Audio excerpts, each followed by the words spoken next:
right, recording is started. Just to remind you guys, this is a webinar, and the recording will be up later this evening on our YouTube channel.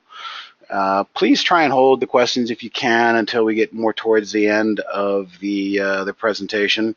I've got a little bit of an agenda I want to get through. Andy will do his best if a question sneaks in to try and answer it, but let's get started. August 29th, Tuesday, Trade of the Week is the theme of this webinar.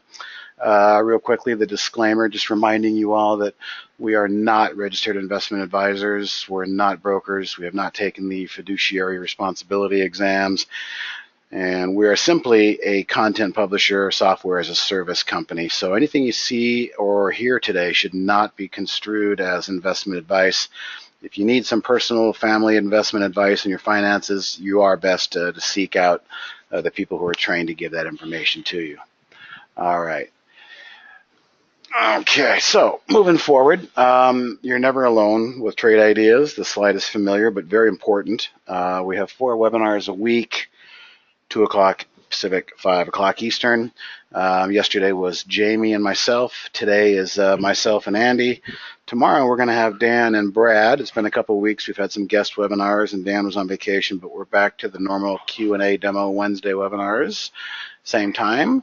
And then Thursday, Andy takes the lead with some of his content with Jamie writing Shotgun Sidekick.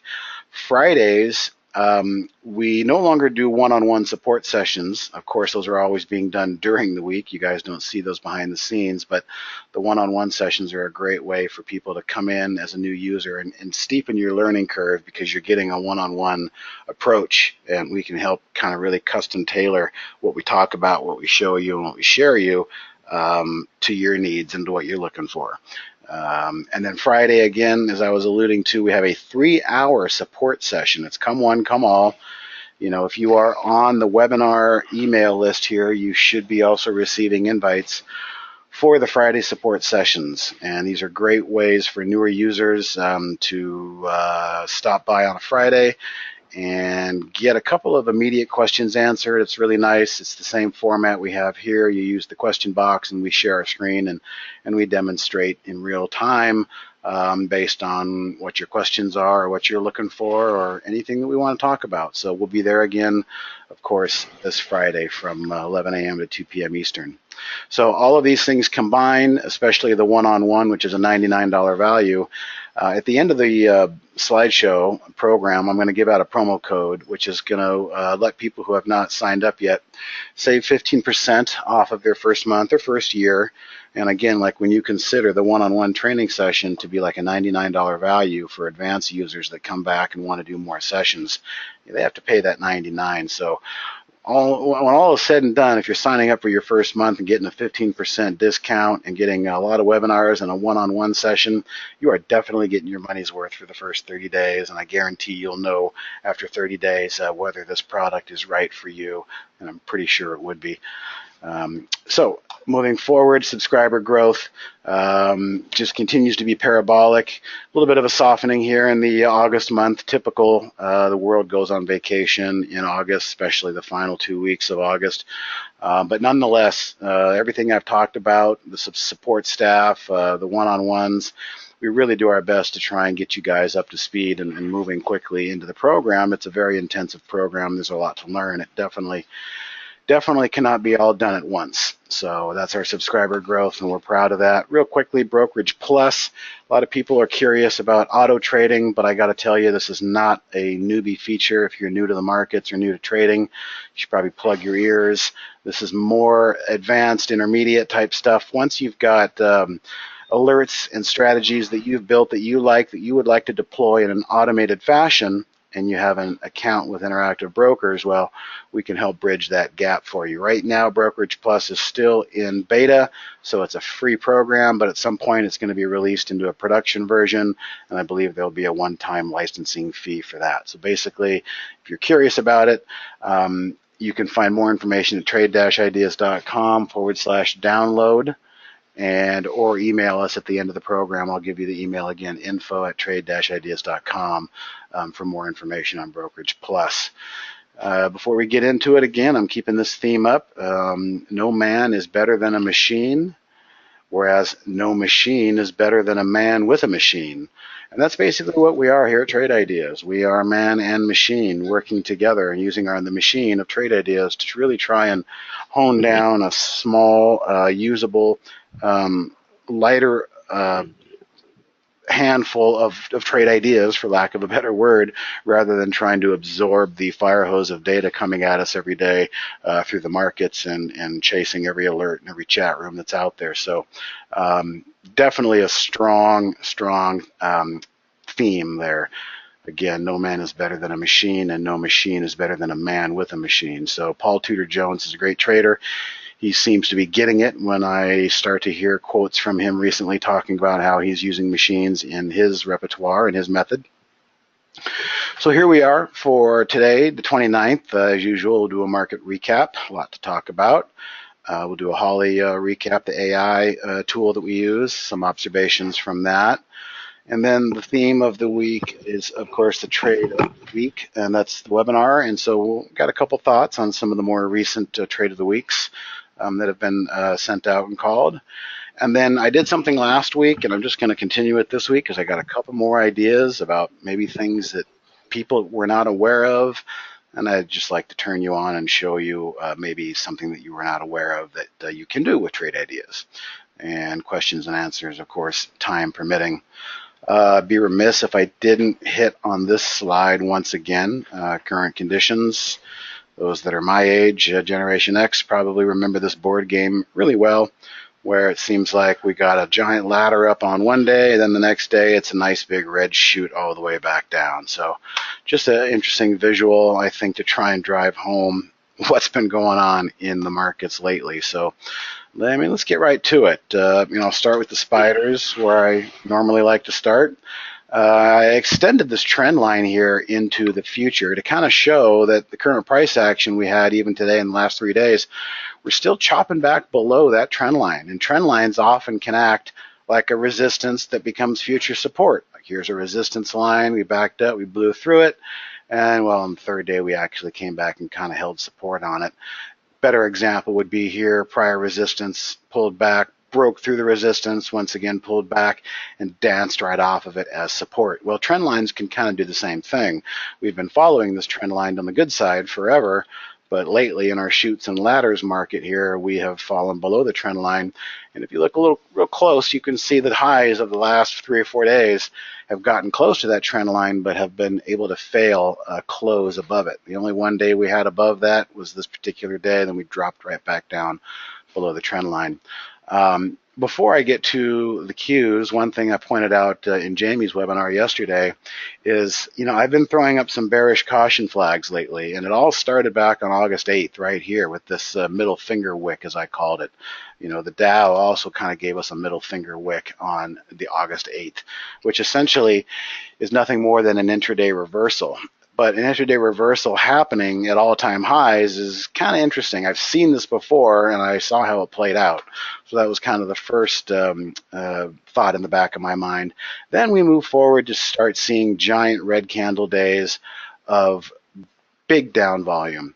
And I would love to call this distribution, but kind of like Alzheimer's, you can't really make that call until after it's all said and done, and you look back and you say, wow, I guess that was distribution that Steve was talking about, but it's still too early to call that, but I'm starting to float that trial balloon.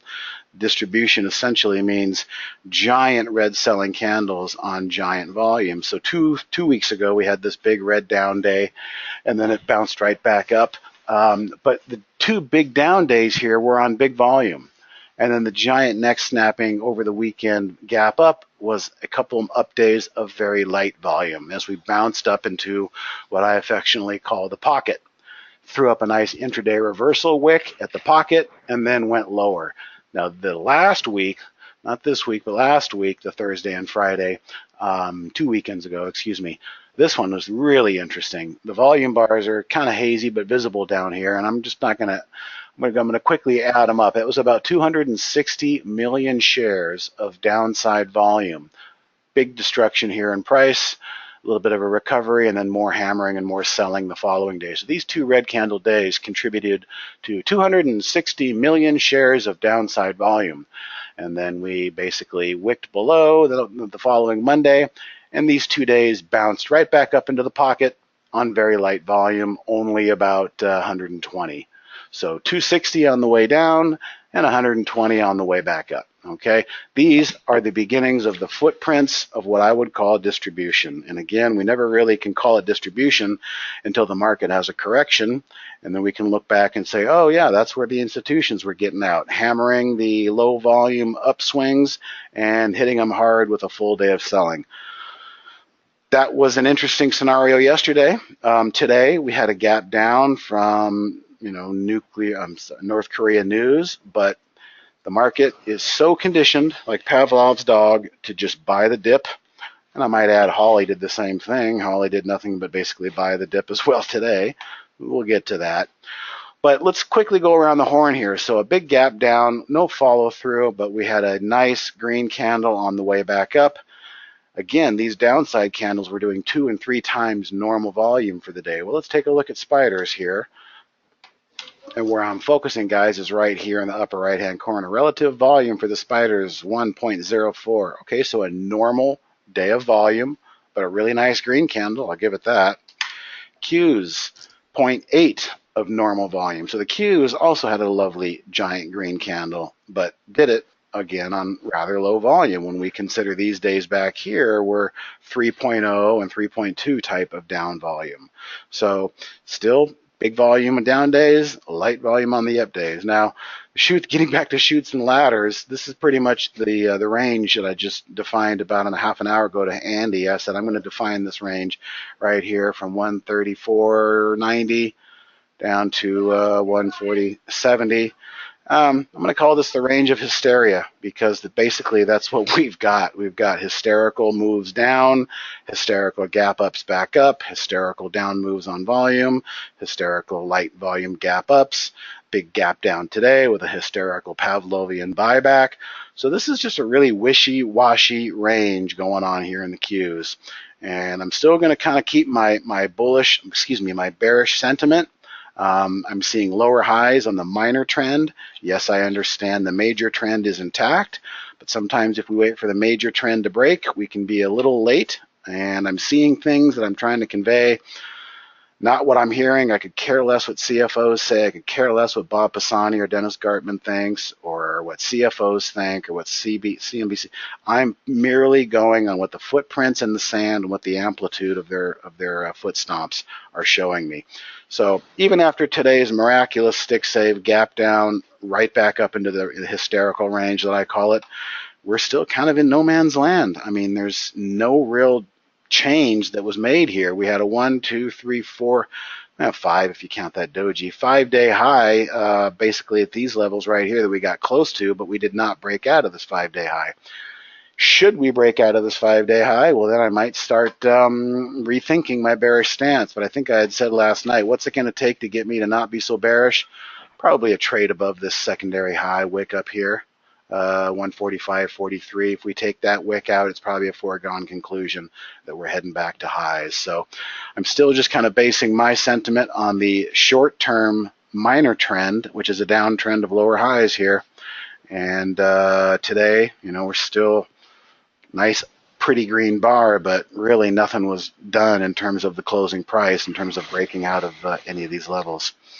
IWM tried the old, actually held up the best today. IWM held up the best on 1.12 volume, did what it could to try and bounce back up into the range, but we'll see what time holds for that. And the Dow, kind of an anemic bounce as well.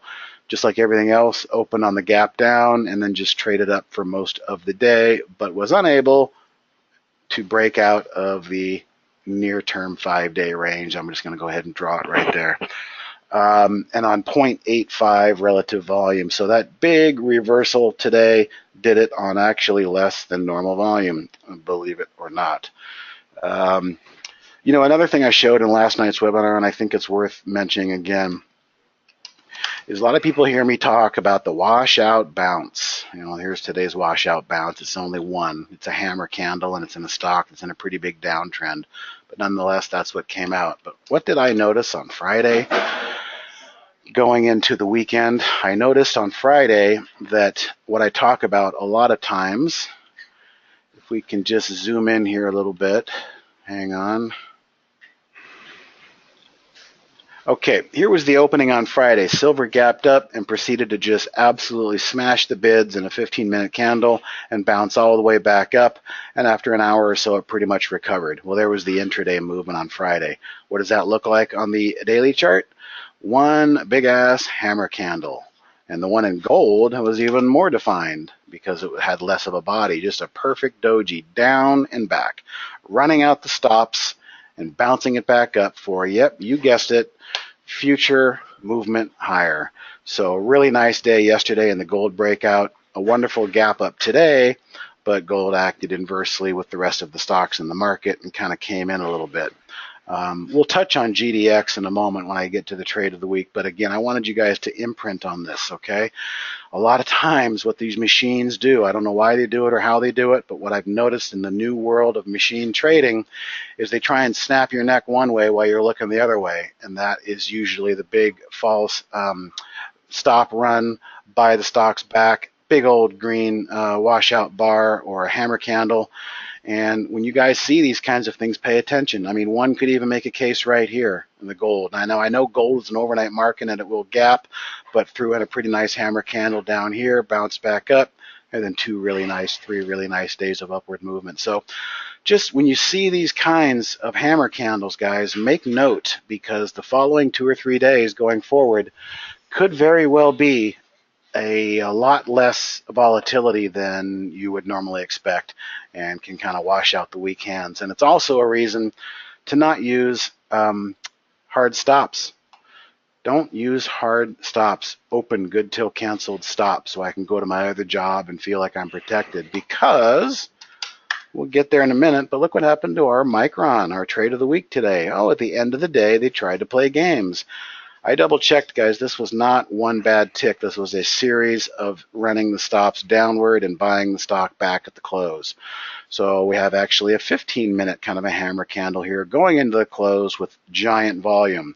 Could pretend for interesting movement higher tomorrow in MU, but staying in the theme of the hammer candle. And what happens when I see a hammer candle? Number one, it tells me volatility may be mitigated going forward the next 3 days. So swing traders, perk your ears up. That's the kind of things you guys want to hear. And additionally, when you see these types of movements, like I said, volatility could be mitigated. The second thing is just another classic reason not to use good till canceled open stop orders unless you absolutely have to, because you never know when the algorithms are going to go rogue and hunt down and go on a negative feedback loop stop hunt, which is kind of what I think happened here, Micron, at the end of the day. But we got more to talk about because that is the trade of the week. So we will save that. Anything you want to add, Andy, on what we just talked about? Well, you did cover it pretty thoroughly there, but I will say on the spiders, I think we still, there's a good chance we'd be still, I mentioned this a while back, putting in a head and shoulders pattern on the spiders.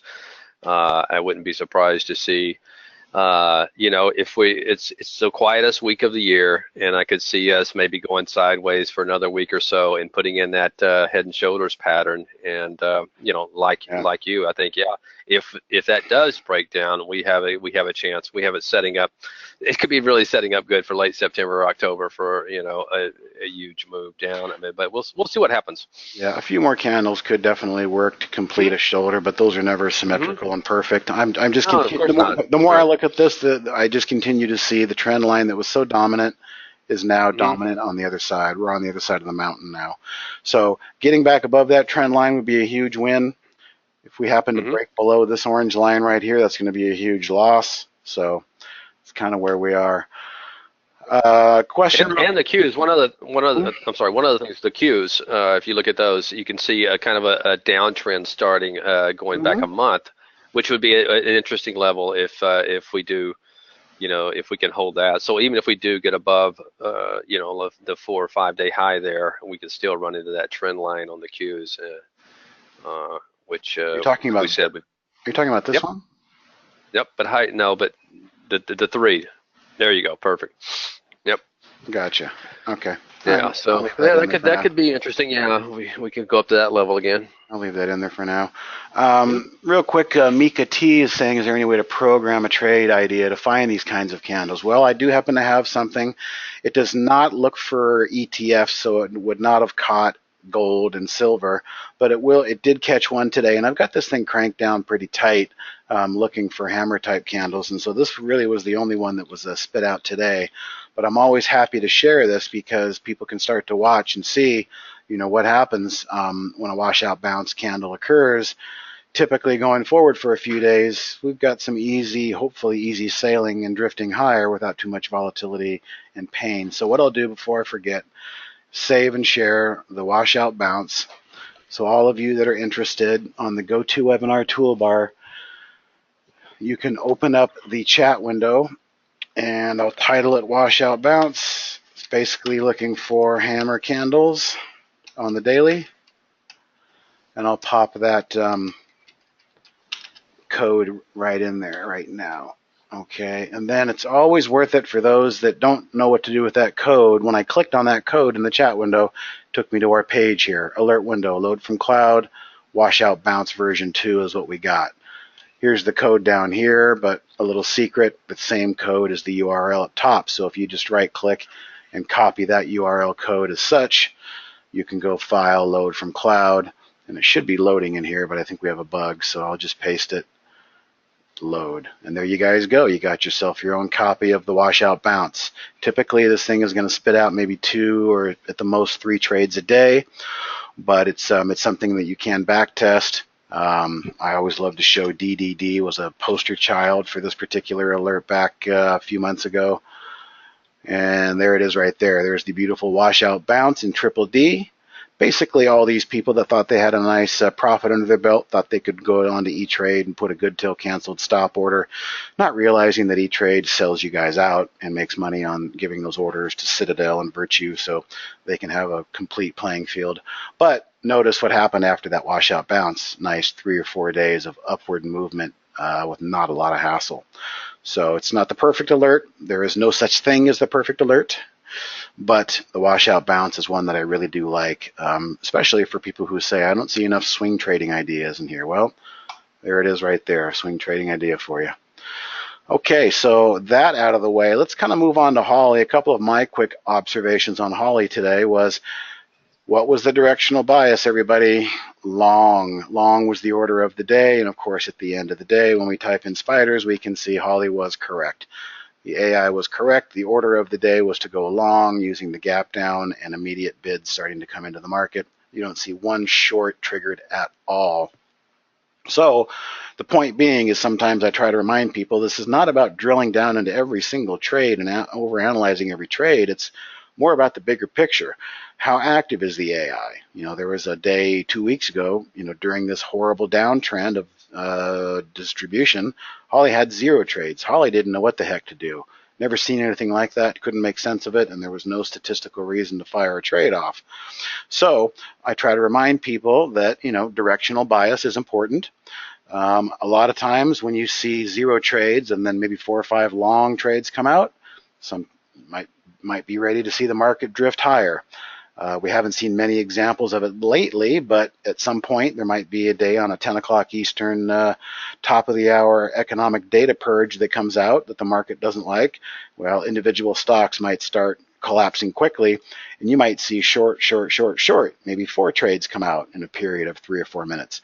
Those are all very highly valuable indicators. It's giving us directional bias in a block sense. And in my example of seeing a bunch of short trades come out at once with nothing else on the board, more often than not, I'll see the market actually start to roll over after those short trades start to kick. So the AI is picking up things underneath the surface, spitting them out to us in real time, and then kind of showing us a possible direction. The other thing that stood out today was risk on, risk off. Again, risk off is simply this column here. These are all the exits that the AI took, and these are the exit reasons. Time stop. Well, this one in ATW just ran out of time. Profit save. All these got out on profit saves, which is essentially a trailing stop, if you will, not allowing a good trade to turn around and go negative. So locking in profits on those.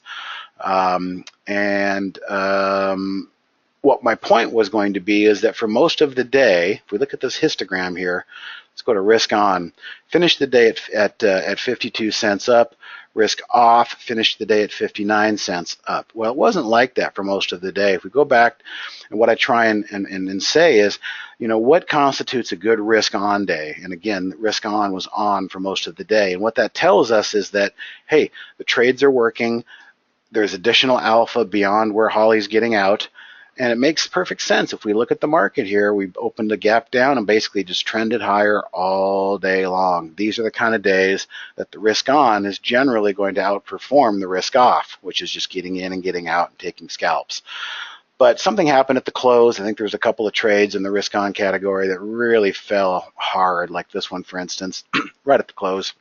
But my point is, for the most part, if you look at the histogram, it was up $1.60 at one point during the day, and risk off never really got that high. So risk on was doing its thing, letting the trades that were triggered continue to work as long as the backdrop of the real market was moving higher along with it. Typically, we're going to see better risk on days. Days like yesterday, where we had a lot of choppiness, negative, back to positive, back to negative, back to positive, and so forth. Those are going to be more risk off days, where a quick hit and get in and get out are going to be the order of the day. So, essentially, this risk on, risk off tool is a way in which we're looking at the market, saying, hey, if you're thinking about getting out, maybe sell half and let the other half work, because risk on seems to be the order of the day. So that's just a couple of the macro ways in which I like to describe Holly and the value of Holly. Now, any individual trades that you think warrant some interesting commentary, Andy? Or did I lose Andy? Andy's on mute. Let me unmute you, Andy. I got it. All right, I hear you. Sorry about that. Yeah. SGMO, I thought, was kind of a no-brainer there. You look at a stock that is basically breaking out on the daily, and you can see right where the alert went off was right as it took out that high from the earlier in the month. And really, once she entered the trade, and no pain whatsoever. Just a nice upward trend. Basically. No, wait, did that actually reach the target? Was that the? Well, it did after the profit save. Oh, the time. Okay. Look at that. Okay, that's right. See, the dark shaded area is where Holly's participating, and then once there's a time stop or a profit save or reduced risk, then the gradient goes to a lighter color. But I also want to add, if we look real closely here, here's our entry at basically 12.10. You can see the price did go down to 12 or 11.99. So, this is a shout out to some people who get frustrated sometimes that the price that Holly triggered is now higher than when they finally got a chance to pull it up. So not only did you get a great trade in the long run here, if you were on the ball and liked it, especially no reason not to like it looking at the daily, you had the ability to get a better 10, 11 cents better than the AI did. So it cuts both ways. I just wanted to point that out to people. So yeah, very nice trade on that one. And then again, just a reminder, starting left on the daily chart and then moving right into the intraday stuff. And we're always looking left to see where our recent resistance may or may not be. And in this one, pretty clear sailing right there at the trigger point. All right, I had to take a quick gulp. Anything else that stood out individually? It was just a slow day. For Holly, I thought in this market, but nonetheless, like you said, it was a really good risk on day, and then that one stock stumbled at the very close there. So, but nonetheless, we have to figure that in the tally, that's for sure. But yep. I'm looking at this one here, AKCA. Essentially, it went long and then got out quickly because the stop was hit. Maybe this isn't the best example because it did go back higher, but in the end of the day, the stop out, this was the one that took us down on risk on, was a horrible close. So, my point is whenever I see stop hit, that's not one I like to mess around with. Okay, I only see one stop hit today. Not bad. But again, I don't like to mess around with that. Time stop, that's something where you can look at the market and say, well, gee, Holly had to hold this strategy for 60 minutes. We're on minute 59. The market's breaking out. Today's S&Ps are on high. The sector of this particular stock is on fire. You got to ask yourself, why am I getting out just because it's a timed stop? Profit save, same thing. These are a bit more discretionary in the way the traders, look at it. But when it comes to stop hit, there's not much second guessing in my book. Okay, stop hit is a stop hit. Probably going to want to adhere to what the AI is telling you when a stop does get hit. Does that make sense? Mm-hmm. Cool.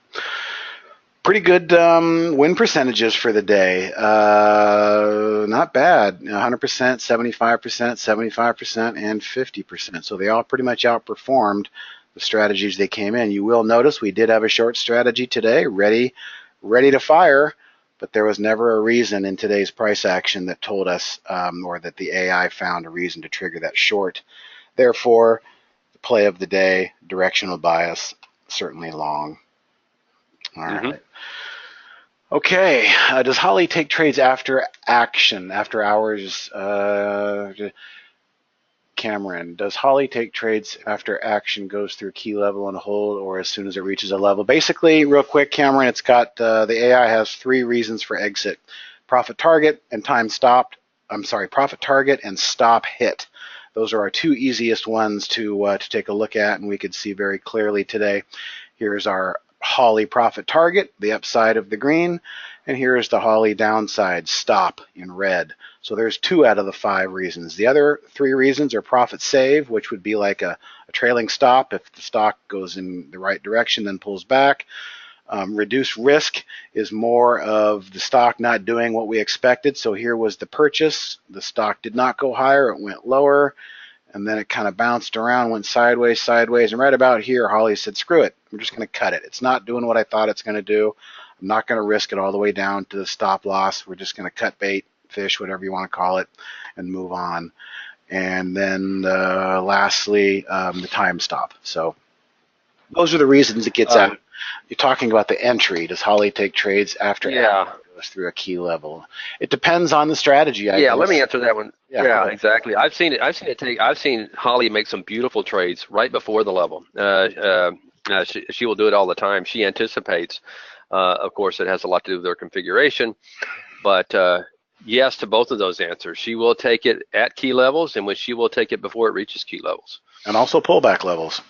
Say it breaks out, and then it pulls back 25%.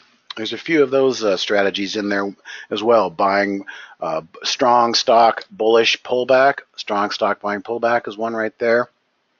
And I believe quarterback is another one. And I think there might be even one more that looks to buy strong stocks, but using the pullback. Those are the ones I really like, because that's where we've got the machine, the unemotional machine, showing us and setting us examples for us on how we can do different types of entries that may not come to us naturally with our own emotion and our own human psyche. Okay. Well, that SGMO was a strong stock pulling back, so too as well. You can see that. So. Yep. That was the case entry. of it. Ran up, and then pulled back, and there was our entry. And then it blew through, like I said, about 10 cents. But for the most part, it was a good one. Does the stock price have to go through price pullback then hold? Again, Cameron, it depends on the strategy. And on our webpage at the very bottom, under frequently asked questions, you'll see something on the bottom footer that says AI strategy descriptions. You can read a lot more about those strategy descriptions. Okay. I'm not sure which scan that is, Mohammed. Can you share setup for the 2-day high? Is this Barry's alert, Andy? Less than 30 RSI and less than 10. Yeah, I think it is. Let me see if I can quickly pull that up. And I believe it's titled just as what it sounds like. If not, I have it. I'm getting close. Here it is right here. Okay. So let's load this up. This is what Mohammed's asking about. This is an alert. It's funny. Interesting, it's an A window, and look at what I've noticed right off the bat. Let's go to columns. Columns. We don't have a type. We don't know what kind of alert this is. Barry, come on, Barry, you can build them better than that. Now we've got the new high. Now we know what this is. And another thing Barry does, I bet you he pinned this window. Yes, he did. I Unpin that window. don't know why he pins them. Because the way in which he utilizes his desktop, he uses pinned windows. So a little bit of a modification for you here, but let me just let's take a peek. Okay, today history. Today we had Ulta come through a lot. Let's see what the early alert on Ulta was. Not bad, as it was starting to break out. So essentially, this is an alert looking for a stock making a 2-day high. Here's TRVG. Early alert on that, looking pretty good. And then an early alert on pets, perhaps. Not bad, gave some additional alpha. And one more, looks like on COTY. This is the first one of the day. Caught it on the open, and then that one just went sideways. It's a new alert that Barry shared with us last week. I've just been kind of watching it, but I get why he likes it, and I get why you're asking for it, Mohammed. So let me just save and share. I'll drop that in the chat window, and we'll move forward here. RSI under 30.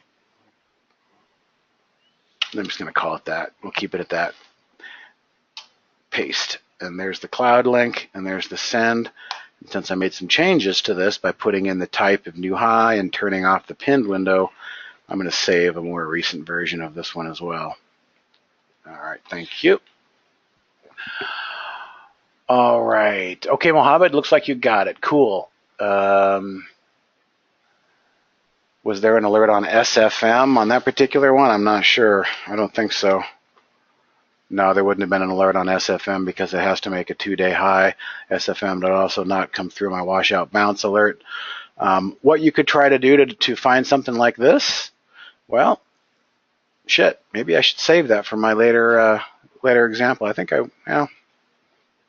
don't know. Take a look. But I was going to show you guys a later example of how to try and find things that are basically a reverse engineer. I might write that one down and come back to the one because I could have some ideas for that.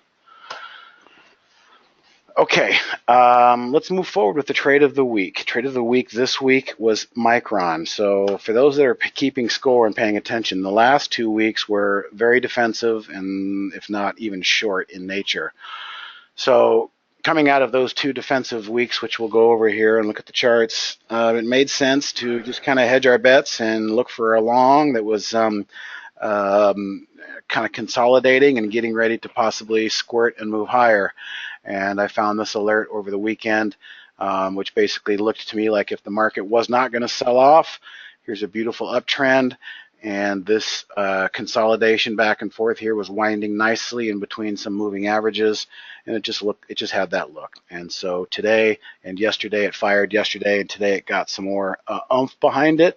But very curious candle at the close, a lot of volume, and again, this was not a bad tick. This is a complete stop hunt washout on the close, algorithm, mini flash crash, whatever you want to call them. I don't have an alert for SFM, but I might try something in the future here, so just hold on to that thought.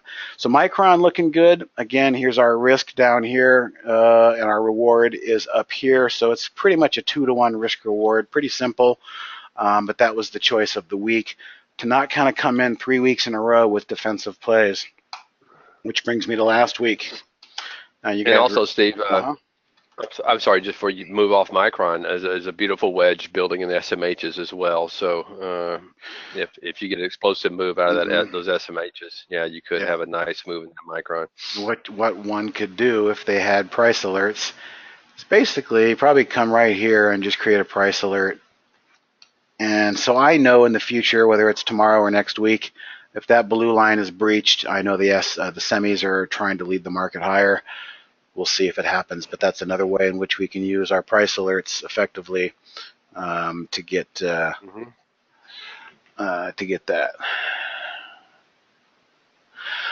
Well, I'm not sure, David, if you want to send me the configuration on that, I can take a look in email form. be a better forum for that, and I can see what's going on.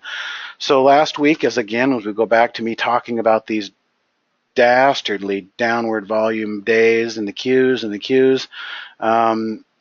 We don't go long. We don't choose long positions. I'm sorry, we don't choose short positions in the trade of the week. We don't come out and say, okay, everybody, the trade of the week is to short XYZ. Well, some people might not be able to get a borrow on XYZ. Some people might be trading out of a self-directed IRA and are forbidden from going short. So for defensive and short type moves, we got to kind of move over to the inverse ETFs.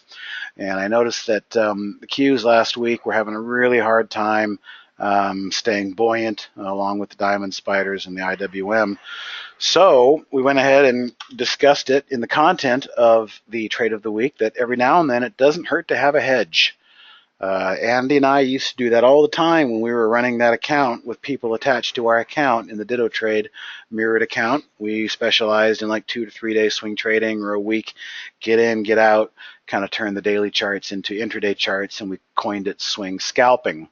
Well, a lot of times when we weren't sure about market direction and we didn't necessarily want to get out of the good trades that we had open either, we'd throw in a little bit of a hedge, kind of like a sorbet. And so if the market did fall out of bed, there was some protection there. And that's basically the idea behind the QID last week. And as you can see, we actually triggered on the Monday, coming off of the big bad weekend. Bad in the Qs equals good in the QID here. And so Monday, the trade triggered and then proceeded to reverse on us right back into the range. And if you were with me last Tuesday, I looked at this red bar and said, if you guys want to get freaked out about this, that's your prerogative. But one of the things you got to try and develop in trading is keep unemotional. Don't change your plan. Stick to your plan, and just stay with it. There's no reason to get emotional about the fact that we dropped back down halfway into our range. Then we had 4 or 5 days of choppiness. We had a nice big gap up today as we got back close to our opening, but the market reversed and went higher, which means this inverse ETF bled back down. But we're still right here in no man's land. There's nothing to get upset or scared about. I mean, you can scare yourself out of a position, or the position can wear yourself out if you lose patience. That's why I say patience is a virtue. So I'm not going to get scared and worry about this trade until we get down here into these levels, and hopefully we don't, but if we do, we do. And that's when we start to deploy risk management. But if you're going to start making decisions and changing your mind in the middle of no man's land here, it's just a matter of time before you before you stop and take yourself out of a good trade that just moves higher. And in hindsight, you go, why did I get out? There was no reason to get out. My original plan was to risk down to this level. Why did I go as Holly does, reduced risk? Well, Holly has her own reason for reduced risk. You're welcome to do it too, but I don't like to do it. I like to let trades just work as they are intended. All right, so that was 2 weeks ago. 3 weeks ago was the original defensive play, which was GDX, gold miners. We didn't go for a stock here. We went for an actual ETF on the gold miners, and this was a pretty defined downtrend, medium-term downtrend. We broke out, and then we came back into the range, and then we started to slop back out of the range. And I mentioned this on Twitter 2 days ago, and somebody said, yeah, Steve, but there's no volume. Well, okay, ask and you shall receive. Yesterday, giant volume, giant green candle. Today, nice follow through considering, this is a gold stock and gold did not do as well as GDX did. Gold came back into the range of yesterday, but GDX is a index of stocks that are gold miners. So the intraday had a really nice bounce at the close. So this one working very well, still very much intact. I can't recall what the upside target is, but it's got to be at least, up to these levels here before I would start thinking about maybe cutting a third or any of that. So patience is a virtue if we can get this to continue to work for us. All right. Anything you want to add on the last 3 trades of the week? A couple aggressive ones, a couple of defensive ones? No, I think they were all 3 very good TOWs, and they're all setting up. Now, Quid has a lot of work to do, but it's all going to obviously just depend on what the market does. Mm-hmm. But no, it's okay. Good stuff there. All right.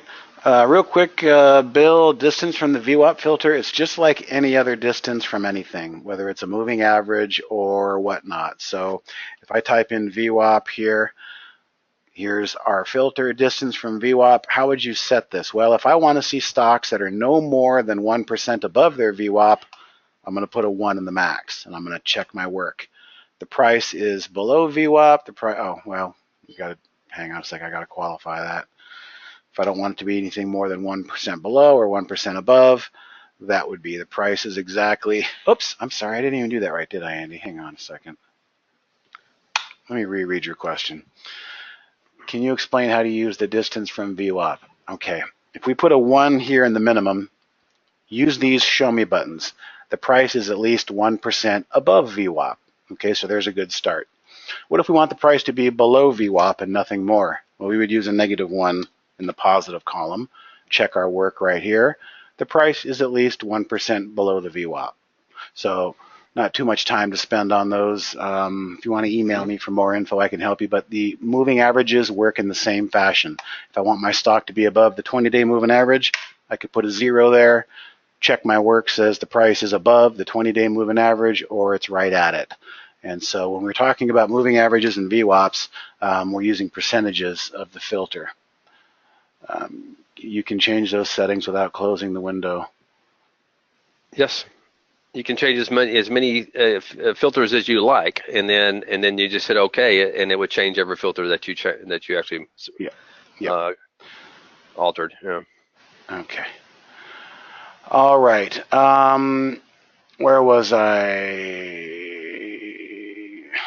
Any preference over Nugget versus GDX? You know, once again, guys, when you start getting into the levered ETFs, when they don't go in your favor, there's a decay element in them. Nugget, I think, is 3 times. So every evening, these things are resetting, and they're getting what's called decay. And so Quid is a 2 times ETF, not as much decay, but when you start to get into the 3-time decay or the 3 times leverage, the longer you hold the stock and the longer it's not going in your direction, the more you're going to suffer had you just bought the regular ETF. That's about the best way I could put it. Okay. Mm-hmm. All right. If you're really going for like a consistent move, sometimes they can really pay off. In other words, if you have a goal just on a tear for several days, and yeah, but there's also what they call beta slippage in those things. But anyway, that's whole nother webinar. All right, so there's 2 more things I want to hit on if we have enough time. And the first one, I'm gonna switch them up. I'm gonna load from cloud, and it's something that I already started on. I was gonna use that other one as a possible. I forgot the name of the stock already as a possible one, but I don't have the time. Here's what I'm going to do, guys. I want to start by showing you new top list. Just go new top list and start from scratch.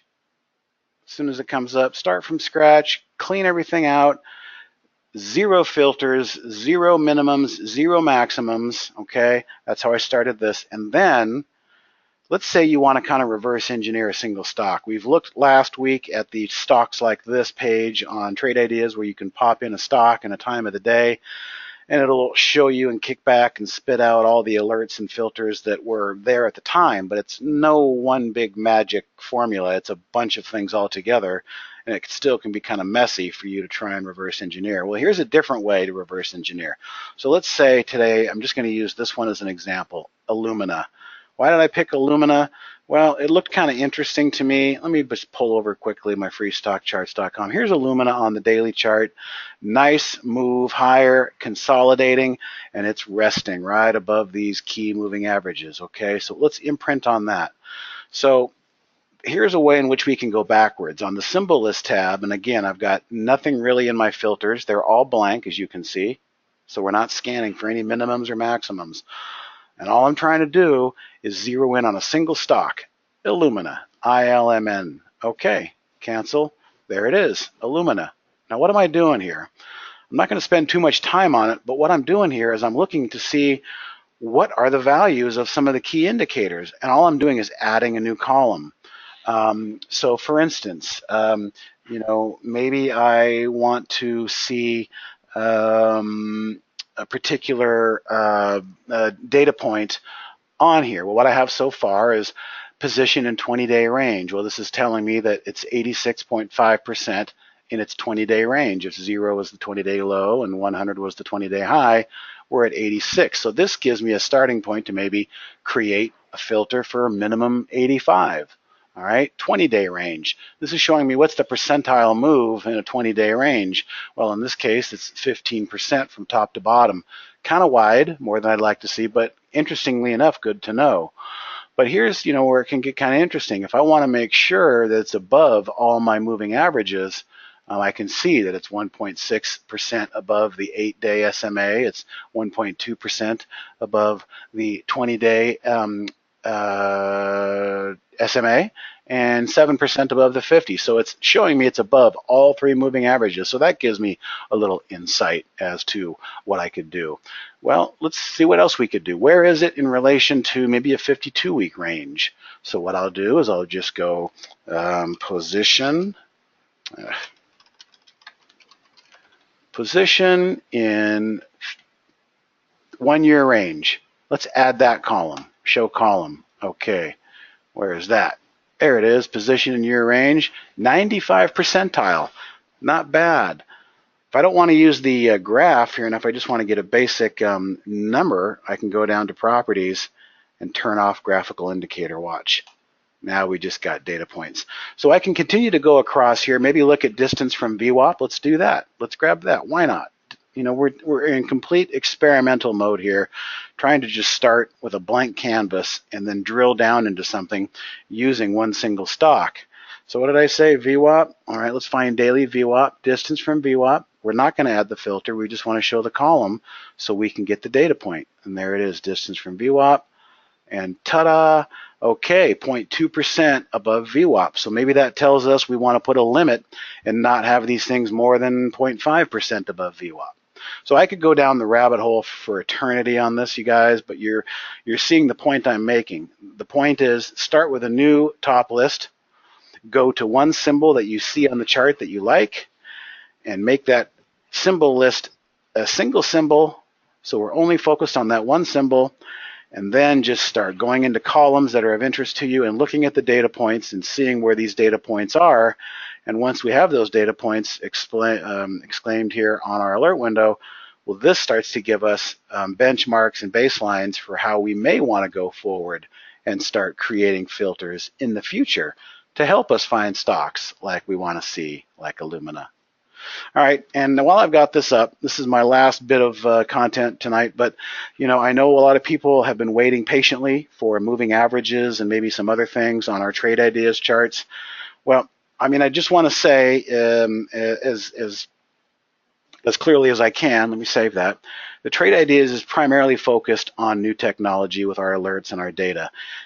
Charts with indicators and overlays, they're a dime a dozen out there. We're not trying to compete with them.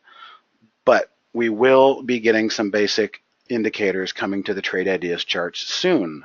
So with that said, I want to give you guys two possible workarounds. The first one, they're both free, by the way, and that's why I'm showing you, is freestockcharts.com. The problem with this one is, this is a great site. The problem is it doesn't run on Chrome. You'll notice I'm having to run it on Explorer. So if you're anti-Explorer, free stock charts are out. But this is a great way to just, dive into the different time frames, use different moving averages and things like that. Now, you'll notice we also have a external symbol linking. Let's go link externally. Now, again, I'll just go ahead and use this as the example. So we're going to add a new link, and it says, while keeping this window open, put your arrow over the target window and hit the shift key. Boom. Okay. Recognized it. freestockcharts.com. Cool. One more step. If I don't check this box, beginning is cut off, these web browser-based charts don't like it as much. So I'm going to go ahead and click OK there. And I'm going to click close, and I'm going to pray that this thing is adjusting as it should. So, guys, there is your indicator solution. Oops. Of course, there it goes. There is your indicator solution. On anything you see in trade ideas, you can externally link it to either freestockcharts.com on Explorer, and you can get your moving averages, your VWAPs, your itchy and scratchy clouds, whatever it is you guys like to use, your pitchforks. The other option would be stockcharts.com. Okay, this one will work in Chrome. Same thing. Let's go through the same drill. I mean, we could even size this down and put it on our screen. Let's go ahead and externally link to this. And again, a very extensive free online charting program that's going to give you most of the stuff that a lot of people are asking for. It's just a matter of you configuring it. And then once you've got it configured, let's set up the external linking for that one. So same thing, external linking, add link. We're going to add a second one here. This time I'm going to put my cursor right there where I've typed in the symbol GDX, and I'm going to hit Shift. Recognize GDX, Sharp Charts, Workbench, StockCharts.com. Again, this is very important. Checkbox, the beginning is cut off, and click OK. And that should enable this particular stock chart to change. So what did I just show you guys? I mean, I know a lot of you really want those indicators, including myself, but the way in which I use that workaround right now is using our external linking to these free online, either stockcharts.com or freestockcharts.com, which has to be run with Internet Explorer. So now, that Steve, is yes, You have to reset those links each day, right? I believe so. If they don't work for you, go in and reset them. I've had some days where they seem to be reset, but I couldn't remember if I shut Trade Ideas off or not. It doesn't hurt. It doesn't hurt to do it, but again, all of the indicators are right there, just a couple clicks away on the external linking tool for you guys. Okay. Yeah, there's still a lot to learn, guys. Not only is Trade Ideas an extensive program, but it's a program designed to try and make sense of the market, and that in itself is a beast. It takes a long time to really feel like the data fire hose coming at you can start to be slowed down, and you can start to see the forest through the trees. So I'm still learning every day. Andy's still learning every day. New traders, this is directed at you. Please don't be in a hurry. Please take some time to pay for trade your account. When your account does go live, please trade 50 shares, 100 shares. Make your mistakes cheap. It's the best advice we can give any new trader. Mm-hmm. All right, so there's no Scott to walk us out today, so I'll go ahead and take over that job. Let me just get back to the correct slideshow, and that would be right here. So thank you all for showing up. Just a couple of quick announcements. We do have a Friday podcast every Friday. I was on the podcast last Friday with myself, Jamie, and our newest employee, Sean McLaughlin, formerly of StockTwits. Great guy. Good stuff every Friday. Just go to your local podcast or app store and search for the Trade Ideas podcast. Even a Google search for Trade Ideas podcast will bring up the options for you to download that. And we do it every Friday. All right. Real quickly, as I promised, the 15% off promo code Future is Now. Oops, I can't highlight that because it's my slideshow. It's all caps. Future is now. All caps. If you go to the Trade Ideas pricing page, you'll notice there's two versions, the TI Standard and the TI Premium, monthly or yearly. Well, this 15% off Future is Now promo code will save you 15% off your first month or your first year if you decide to buy a year. The basic difference between the two is the premium has the back testing and the artificial intelligence and the price alerts as well. So Future is Now, all caps. Great way to get 15% off your first month. Don't forget you can sign up for one-on-one training, and it's pretty much a wash in terms of the value that you're getting on that one-on-one for your first month. Again, this has been recorded. We'll have the recording up later on our website, our YouTube channel, I should say. If you need to reach anybody, the best place to start for the triage of any question is info@trade-ideas.com. Your question will be routed to the appropriate department or person so they can respond to you. We can give you the best support. Myself, you can email me directly, steve@trade-ideas. Andy is andy@trade-ideas. You can follow myself on Twitter, actively @todaytrader. Dan, who's doing the webinar tomorrow, is our CEO, is Trade Ideas 1. The phone number down here really isn't utilized a lot. You're going to probably have to leave a voicemail and wait for a call back, but primarily that's for our accounting issues. If you have an accounting question, you can get help that way. But if you've got a technical support issue or a technical question, come on into info@trade-ideas or even the live chat help on our main website, trade-ideas.com, and we are there for you. All right, so that's it. Thank you, everybody, for the last minute feedback here. Appreciate it. Again, any questions? That's where you want to route them. And I hope you all have a good rest of the week. It's a 3-day weekend. This is probably going to be a light volume week as most of the Europe and a lot of US people are on vacation, a lot of CEOs up at Burning Man. But after the 3-day weekend of Labor Day comes, people get back to their desks, crack their knuckles, sharpen their pencils, and things start to pick up a little bit. So just keep that in the back of your mind. All right. Thank you very much, guys. If your questions were not answered, apologize, but you can always send in to info@trade-ideas and we'll get you a response. Thank you all. Thank you, Andy. Have a good day. All right, thank you. Thanks everybody for your kind words. Bye-bye. See you Thursday. Yep. Bye-bye.